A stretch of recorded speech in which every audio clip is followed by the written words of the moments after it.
So, an overview of the pollution situation regarding the Tonawanda Coke Plant in Tonawanda, New York, basically is that the plant switched hands in 1978, and the new owner decided that it would be more cost effective to operate without adhering to regulations like the Clean Air Act and the Clean Water Act. So, basically, they disposed of their waste in the easiest and cheapest means possible, which for them meant letting fumes go out directly into the air and dumping dirty water right into the Niagara River. And they did this for about 40 years. And finally, cancer rates in the area got so bad because of the benzene in the air that the people in Tonawanda formed a coalition, and they tested the air themselves, and they went around and they educated their neighbors, and they got the local media involved, and they now use their local representatives.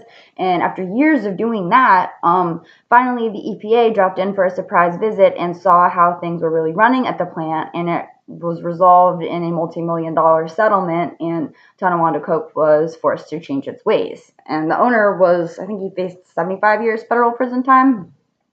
I think that the coolest thing about this case study is the way that it was not resolved by regulators. It wasn't resolved by the government. Change was affected because of the people in the community seeing a problem and deciding to educate themselves and educate one another and be persistent until something was changed. And I think that that's special and that it's unique. You don't see things unfold that way very often. And on a personal level, Tonawanda is my dad's hometown, and both of his parents died of cancer of different forms.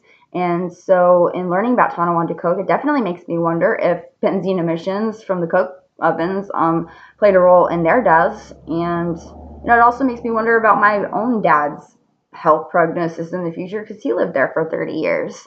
It definitely brings it home on a personal level, and I think all in all, it's important that companies like this are held responsible, and it goes to show that it doesn't just come down to government holding them responsible. Like, people have a say and people can affect change themselves in their communities.